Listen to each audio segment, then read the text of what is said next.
a look now at how the 80s gave us reason to cheer, wring our hands, and sometimes shake our heads in disbelief.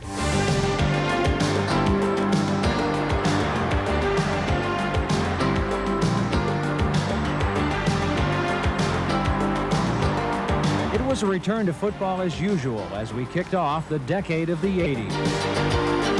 Saints fans found a new way to express their displeasure. After 2 promising seasons, the Saints went 1-15, and Dick Nolan went out the door. In came Bum Phillips, the Saints' 8th head coach. The biggest problem the city's had is winning football games. And the greatest thing about that is the fact I say city because everyone's identified with it. It's nice to be a part of something, but it's better to even feel a part of it. And this man has brought that feeling back for us.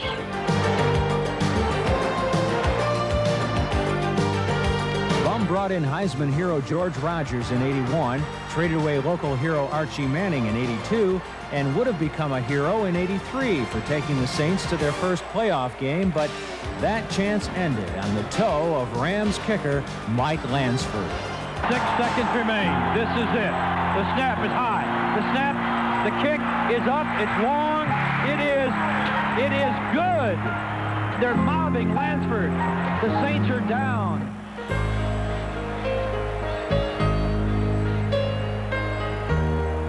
When the team didn't improve in 1984, John Meekum decided it was time to sell. For a while, it looked like New Orleans was going to lose its only pro sport. Phoenix and Jacksonville both wanted the team, but it was a local boy who stepped in to save the day. Tom Benson bought the team for a cool $75 million and got a little help from the state to keep them in the Superdome. You know, there's a difference between wanting to win and having to win. In our case, we have to win. We're going to try to reward you this year a whole lot better than you've been rewarded before. Benson was waking to win in New Orleans, but a 5-11 season in 1985 probably made him think that Bum wasn't.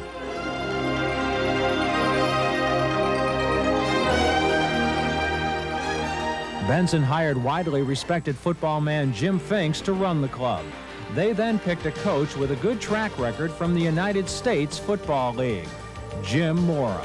And I'm just glad it's no longer a rumor that I am a head coach in the National Football League, and even more glad that it's with the New Orleans Saints. After a respectable shakedown season in 1986, Mora brought the fans what they had only dreamed of for 22 years, a winning season and a trip to the playoffs.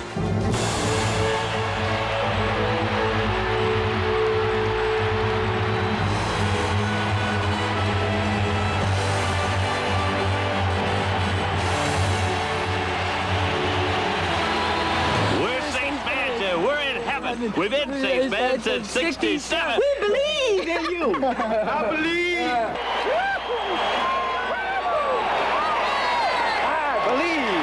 I see the playoffs are in each of our hands. Extra effort will get us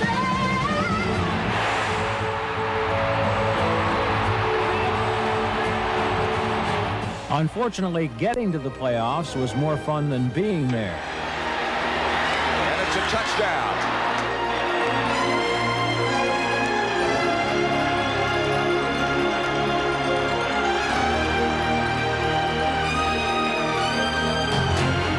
The Saints had another winning season in 1988. Their 10-6 record was 1 victory shy of winning the division.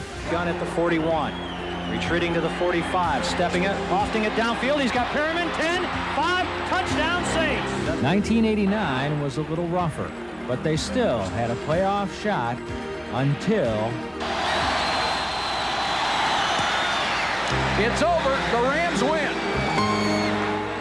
This season is over for the Saints. They won't be in the Super Bowl in the Superdome next month, but at least now when people say, wait till next year, they believe it.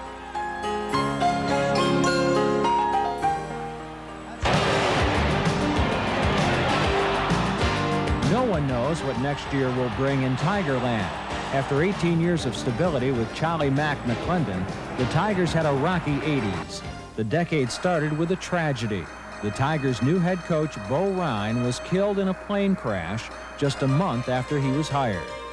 Former Tiger Jerry Stovall came in to coach 4 up-and-down seasons before Bill Arnsparger was brought in from the pro ranks. He coached 3 winning seasons, including an SEC championship team in 1986. But the Tigers didn't crack the top 10 rankings until 1987, when Mike Archer led the Bengals to their best season since 1961.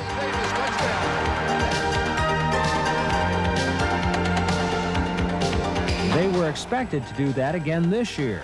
Instead, they just missed having their worst season ever. Very much you could say. It basically was an old-fashioned butt whipping. The 80s were better for the Tiger round ballers, who have enjoyed stability at the coach's position. Dale Brown's in his second decade with the Tigers. Brown's teams went to 9 straight postseason playoffs, making it all the way to the Final Four in 1981. They lost a heartbreaker to Indiana. Another miss. No one even trying to stop it. 4, 5 times. Backlund gets it back. 6.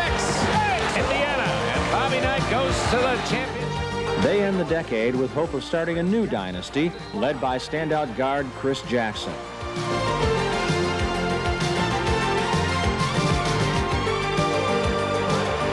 The 80s started out as a great decade for Tulane basketball. Coach Ned Fowler put together 4 winning seasons. But in 1985, the lights went out in the Tulane gym.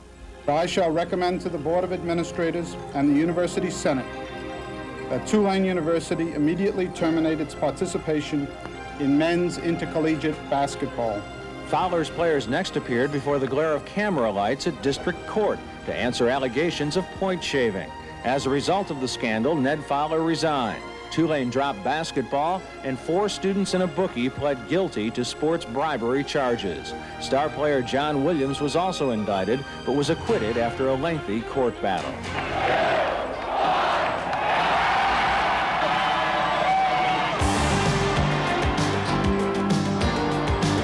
The scars are healed now, and Tulane returned to the hardwoods this year under new coach Perry Clark.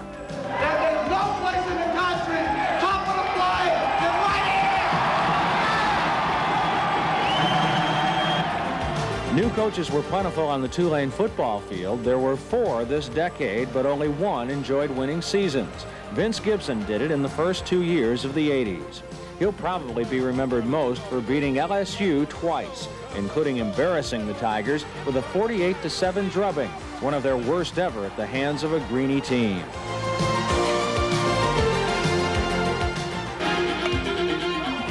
This was probably the best decade for college baseball. Tulane, LSU, and UNO all found themselves at the College World Series playoffs during the 80s. The second decade of UNO's basketball program had an impressive 6 winning seasons and 4 trips to major postseason playoffs.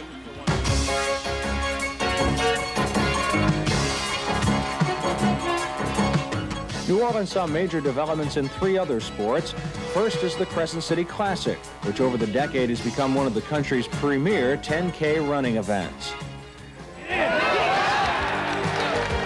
Next is the success of the USF&G Golf Tournament. And they're on. And finally, there's the local colt made good, Risen Star, winner of the Preakness and Belmont Stakes. Down the sprint they come. Risen Star going off. He's in front by 15, by 18. Risen Star takes the Belmont.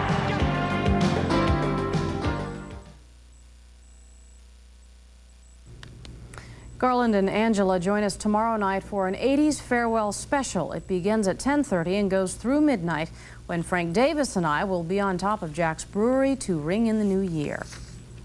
In a moment, Joe with today's sports, and there's big suspense as LSU meets Hardin-Simmons.